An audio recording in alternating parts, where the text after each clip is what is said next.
Hello caffeine fiends and welcome to another coffee review for www.getbeaned.com. I'm Vince the Bean Machine and today we'll be looking at Las Vascos from Kiss the Hippo coffee.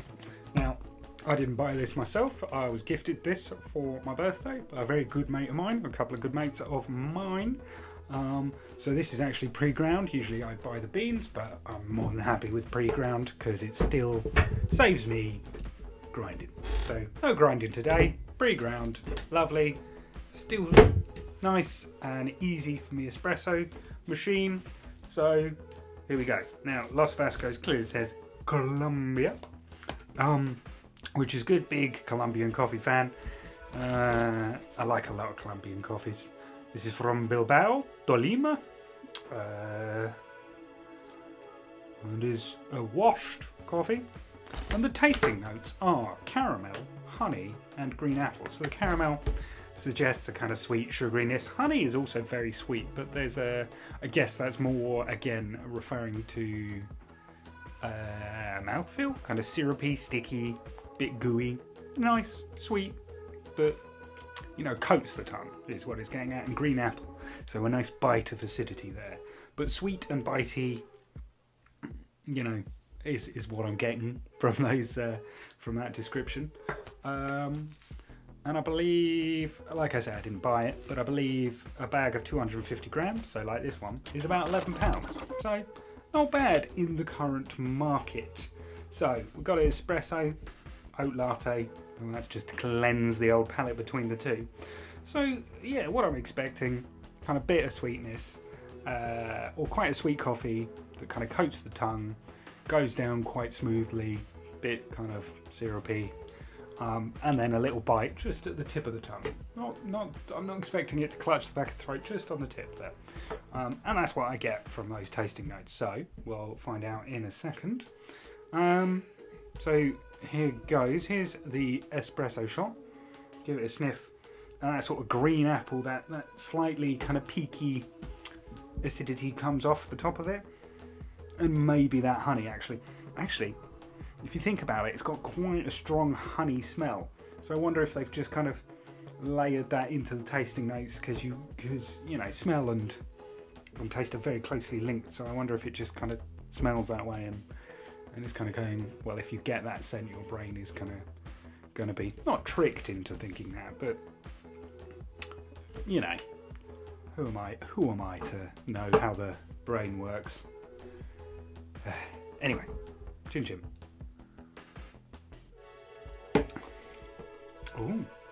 Oh yeah.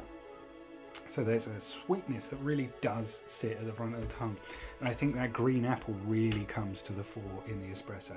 It's not biting on the tip of the tongue, but there's definitely that kind of fruity acidity from an apple there. So green apple really comes through, and again, not a lot of honey.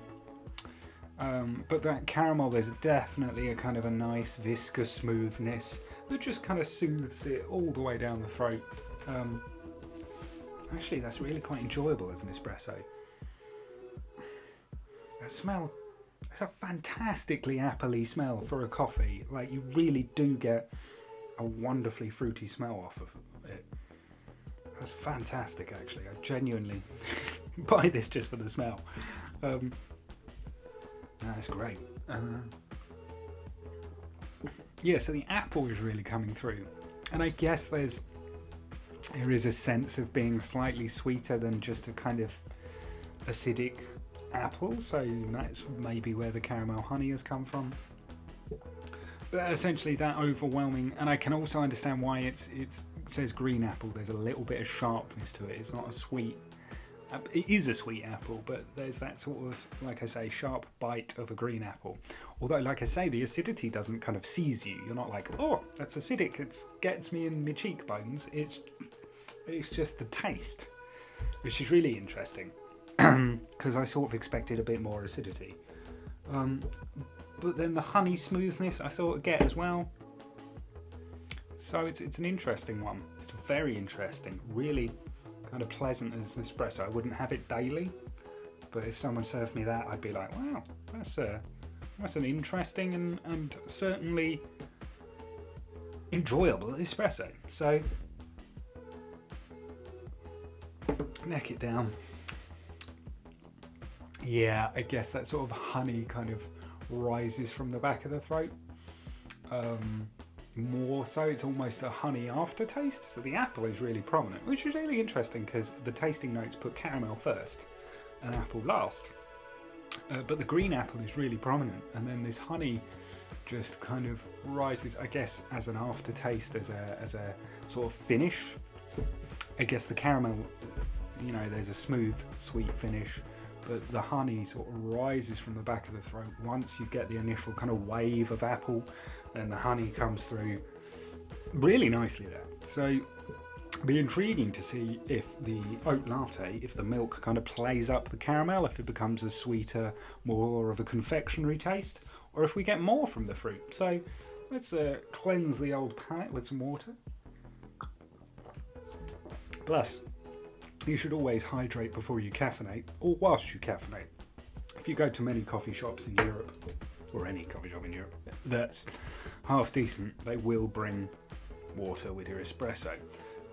Some very well-known coffee shops, third wave coffee shops, do it over here, like Caffeine and whatnot, and a lot of New Zealand, Australian coffee shops that are big into third wave, fifth wave, whatever, will bring you water because you should be hydrating whilst you're caffeinating. It's just a little thing for you. But yeah, always have a glass of water with you when drinking coffee, even if you think, oh, I need that. Just do. Helps with those sort of coffee headaches if you get headaches from drinking too much caffeine as well. I mean, a lot of that will be because you're drinking too much caffeine. Water is not going to solve that problem, but it does help a little bit. Anyway, so we're now moving on to the oat latte.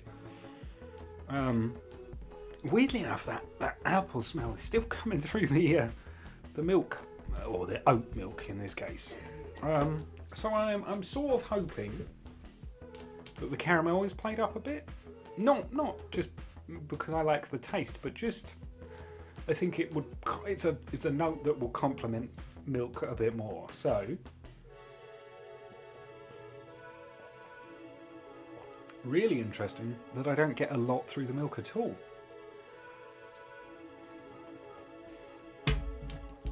I guess that honey note kind of comes. It's not sickly sweet, it's not particularly powerful, but there is a nice kind of warmth to it, a nice warm sweet honey. So it's not a particularly strong flavour, but there is the honey, I guess, comes out more. The apple's sort of brought right back, and it's still in there, but it's brought right back, and that honey note is there. Again, caramel I'm not particularly getting, but maybe that alludes to the smoothness, that coating of the tongue, like I said. And it's very enjoyable as a latte. I could drink that all day, but I think its strengths to me lie in the espresso, because those notes really just kind of pop.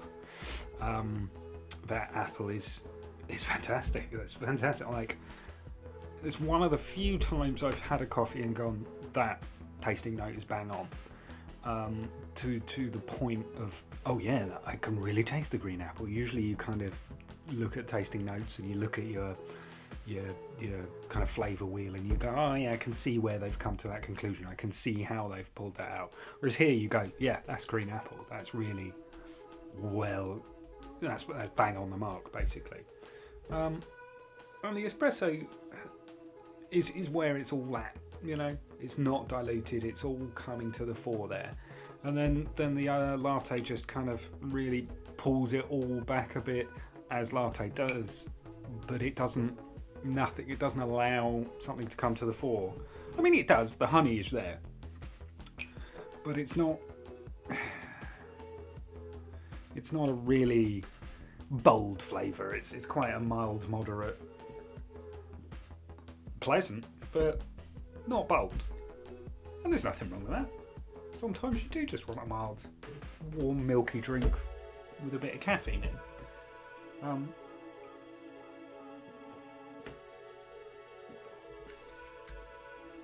And strangely enough, that sort of honey and milk effort, I think you could probably forget that that's a coffee. Forget how caffeinated that is. You could have that as a end of evening, you know, bedtime drink almost, because it's like all warm milk and honey and that kind of smooth finish of the caramel, I presume, and that acidity is just gone, like almost just disappears, and it's really nice, but it's not, doesn't ping. So that's interesting. It's a really interesting bag of beans, or ground. So I'm going to go away and think about it, write up some notes. And then I'll come back to you. In the meantime, do hit those like and subscribe buttons, check out our other videos, and check out our website, www.getbeaned.com. In the meantime, I'll be right back. My final thoughts on Kiss the Hippo's Las Vascos Colombia coffee. Sweet bright espresso that has a very strong sour apple taste. I know it says green apple, but I think more people will be more akin to that like sour apple taste, and I think that's what kind of is really brought out. It doesn't bite, it's not super acidic, but it has that sort of sour apple slight tang to it, I guess, that kind of acidy tang. But add the milk and it becomes more of a honey drink, and I don't think I kind of really expressed how much that honey taste is there. It is quite strong, but it just feels like a mild drink. It becomes dramatically milder with the milk. However, lovely flavours, and they have hit the nail on the head with the tasting notes. So I've given it 4 stars for Kiss the Hippo's Las Vascos. So yeah, really lovely coffee. Like I say, dramatically milder as a milky drink, but if you're an espresso drinker, I think you're going to love it. I think you'll love it as a black coffee, a long black. That sour apple taste is really going to come into its own. And I think it's a really strong coffee that stands out well, and it's obviously a popular one, so there's a reason for that. And I agree, so 4 stars from me. Thank you very much for watching. Do hit those like and subscribe buttons, and we'll see you all again soon. Bye bye.